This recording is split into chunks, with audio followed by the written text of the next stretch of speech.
എന്താ കഥ? ഇതിപ്പോ അയാളുടെ കാലമല്ലേ എന്ന് തന്നെ പറയേണ്ടി വരും. കാരണം എത്ര റിലീസ് റീസെൻ്റ്ലി ഇറങ്ങിയ ഛോട്ടാ മുംബൈ ഒരു രക്ഷയില്ലാത്ത എന്താ പറയുക, വേറൊരു വൈബ് തന്നെയായിരുന്നു. ദ നെക്സ്റ്റ് രാവണ പ്രഭു ഇത് തിയേറ്റർ ആകെ ഇളക്കി മറിച്ചു എന്ന് മാത്രമല്ല, ഈ വീഡിയോയിൽ കാണുന്ന പോലെ ഇത് നമ്മൾ അവിടെ തിയേറ്ററിൽ പോയിട്ട് എക്സ്പീരിയൻസ് ചെയ്യുന്ന ഒരു സംഭവമാണ്. ഈ വീഡിയോയിൽ ഇത്രയും എക്സ്പീരിയൻസ് നമുക്ക് കിട്ടുന്നുണ്ടെങ്കിൽ തിയേറ്ററിൽ ടിക്കറ്റ് എടുത്ത് പോയി കണ്ട എന്ത് രസമായിരിക്കും. ശരിയാണ്, നമ്മൾക്ക് വട്ടാണോ എന്ന് ചോദിക്കും. കാരണം ഏഷ്യാനെറ്റിൽ ഒരു 10-50 വട്ടം അല്ലെങ്കിൽ 100 വട്ടോ അതിന് മേലേക്കോ കണ്ട സിനിമ വീണ്ടും തിയേറ്ററിൽ പൈസ കൊടുത്ത് കാണാൻ വട്ടുണ്ടോ എന്ന് ചോദിച്ചാൽ പറയണം, വട്ടുണ്ട്.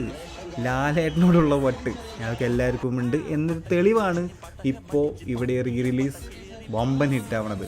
ഇനി അടുത്തത് വരാൻ പോകുന്നത് നരനാണ് എന്നൊരു സൂചനയുണ്ട്.